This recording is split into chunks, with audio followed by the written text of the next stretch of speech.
Welcome to this week's edition of Outdoors Online, a weekly webcast produced by the North Dakota Game and Fish Department. I'm your host, Mike Anderson. Continuing our annual fishing reports this week, my first guest is Todd Kaspers.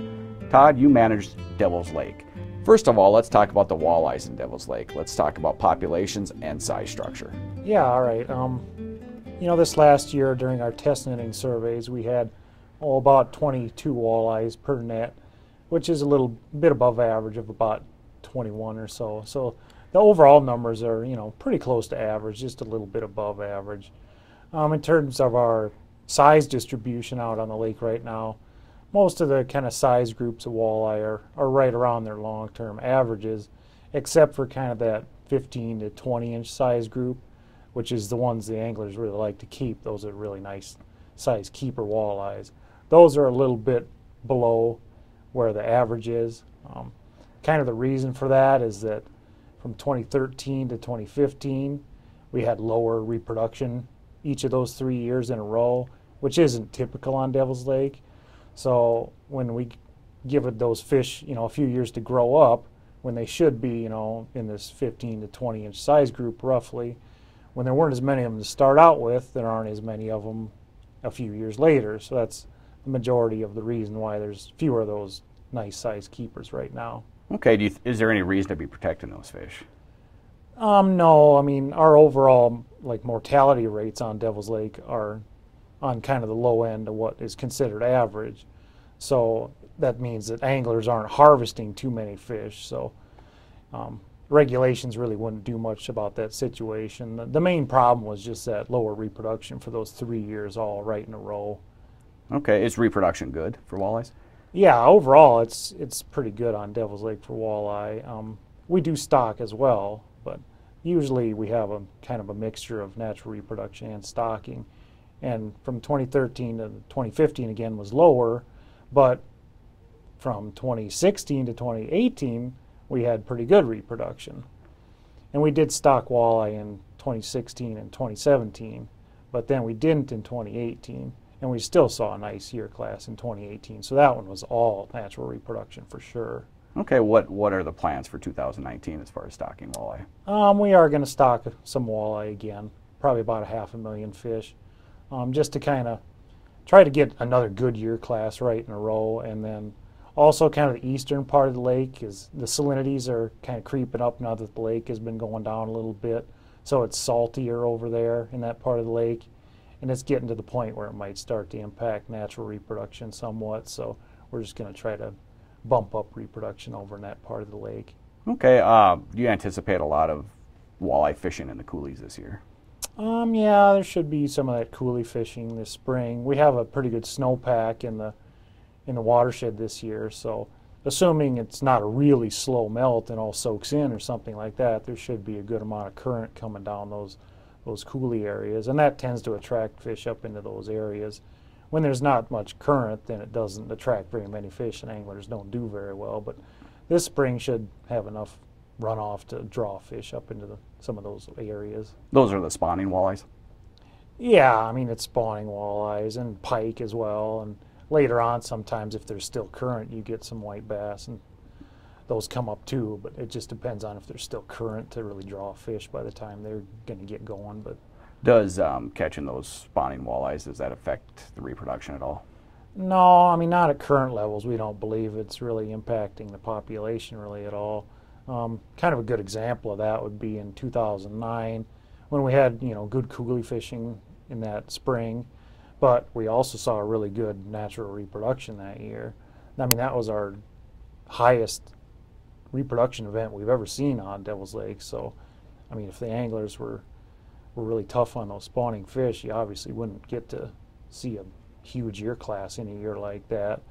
And walleyes are a species that have a high reproductive capacity, so it doesn't take a lot of fish, of females, to be able to produce a good year class if environmental conditions are favorable for those eggs to hatch and then the young fish to survive well.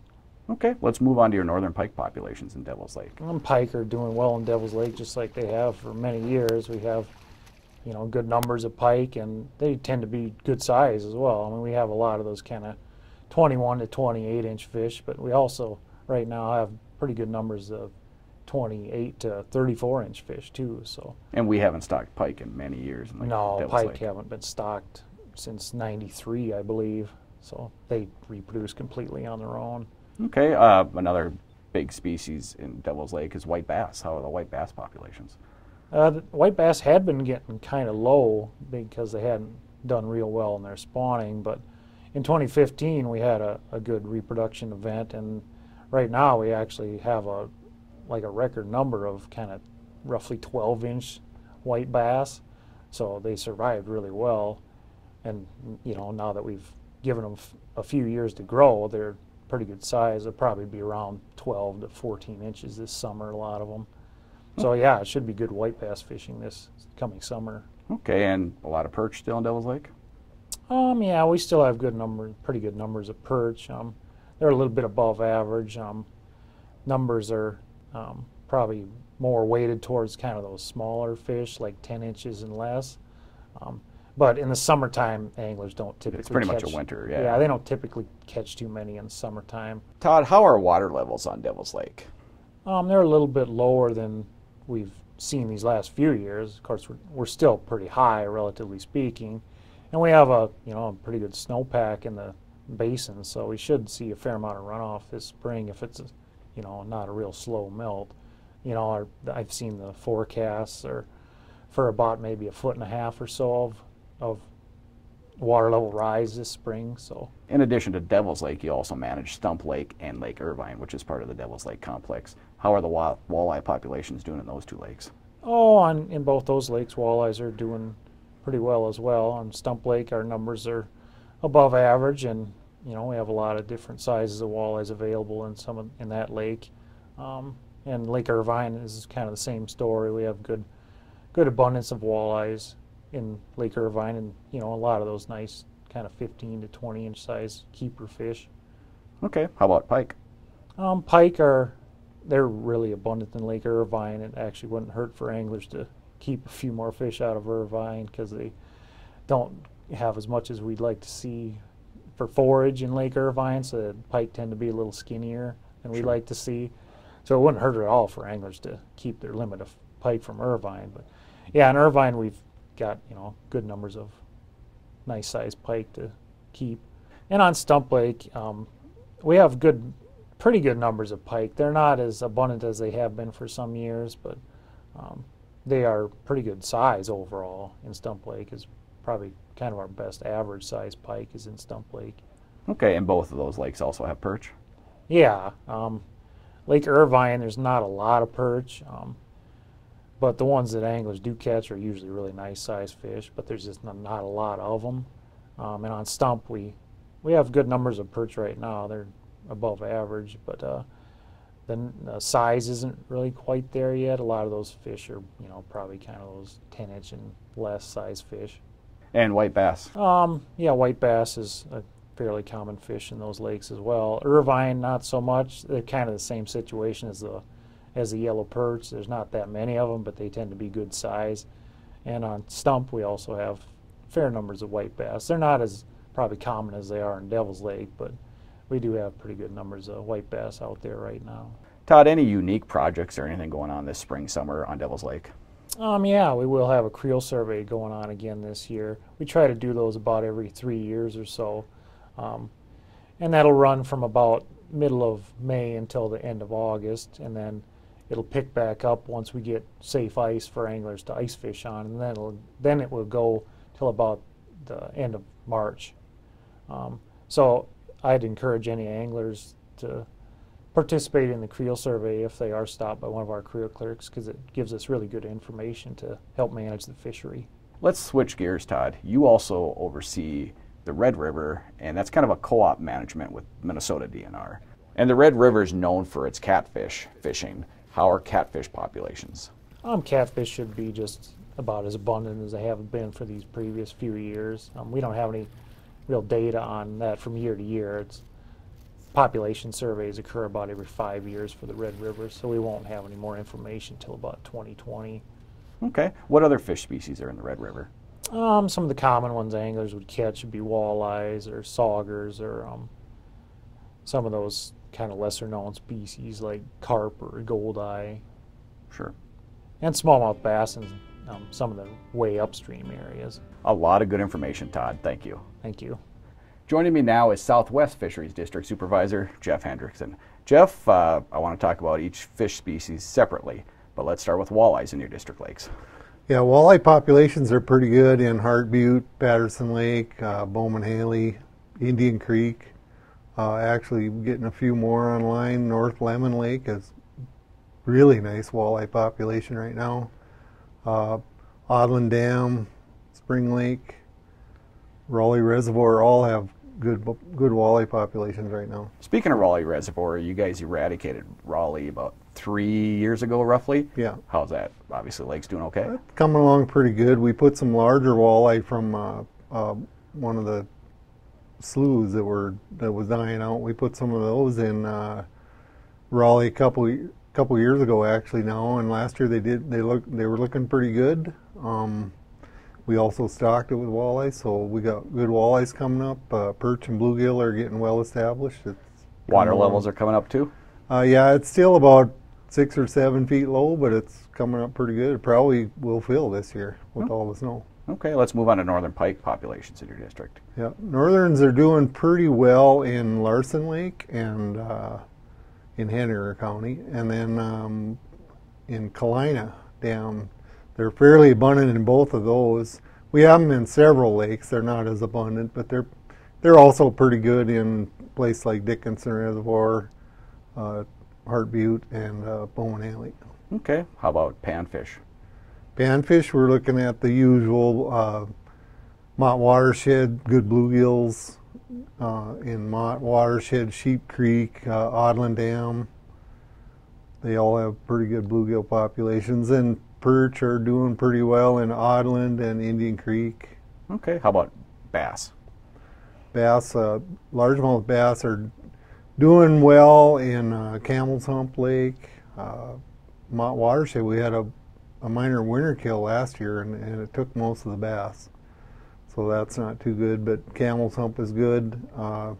Sheep Creek and North Lemon Lake both have really nice bass in them. Largemouth bass, smallmouth bass, you're looking at Hart Butte and Bowman Haley Dam, and there's memorable size bass in those lakes. Do you have any trout lakes in your district?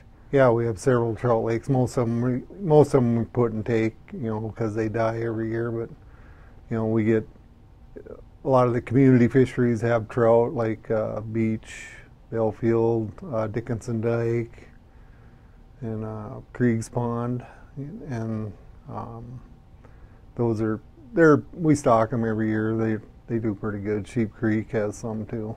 You also do some stocking of gizzard shad. Where and why? Yeah, why we stock gizzard shad is because the lakes we're putting them in, they forage species aren't very abundant for walleye, things like walleye and northern, so we're trying to enhance the forage base. And we've been stocking them pretty regular in Bowman Haley Dam, because that Bowman Haley Dam doesn't have anything reproduces very well in there, so we really need them in there. And last year we introduced them back into Hart Butte Reservoir. They have been in there before. Our relative weights or our walleye conditions is getting kind of bad in there. Growth is slowing, so we stocked gizzard shad last year. And only 100 pairs, but it's just enough to take the edge off and give them a little boost. Jeff, how are the water levels in your district lakes? Pretty good, except for Raleigh Reservoir, still a little low. Most of the other lakes are a foot or two low, but with all the snow we got this winter, we're expecting them to all fill up by the spring. Okay, and that leads to the next question. You guys just finished your dissolved oxygen testing on your district lakes. What'd you find? Yeah, for the most part, kind of surprising. The places where we usually have trouble, Odland Dam and Spring Lake and things like that, they're actually pretty good this winter. We have 2 in our district that are probably in trouble, Dickinson Dike and Larson Lake in Henry County. It's kind of low, oxygen's kind of low there, but it's a northern perch fishery, and northern perch usually survive better than most other species, so I'm not real worried about that one yet. We'll find out this spring, but And the rest of them are marginal. We have a few like Dickinson Reservoir that's marginal, which is kind of surprising, but it'll probably be all right. A lot of good information, Jeff. Thank you. Yeah, you're welcome. Anglers are reminded they need a new fishing license starting April 1st. Licenses can be purchased by going to the North Dakota Game and Fish Department's website at gf.nd.gov or by calling 800-406-6409 or going to more than 140 vendor locations throughout the state. New this year, hunters and anglers will be given the opportunity to register as an organ, eye, and tissue donor. By clicking the link after purchasing a license, users will be directed to the North Dakota Department of Transportation Donor Registry. For more information regarding donor registry, visit DOT's website shown on the screen or contact LifeSource directly at 888-5-DONATE. For Todd Kaspers, Jeff Hendrickson, and the rest of the staff here at the Game and Fish Department, thanks for joining us for this week's Outdoors Online. We'll see you again next week.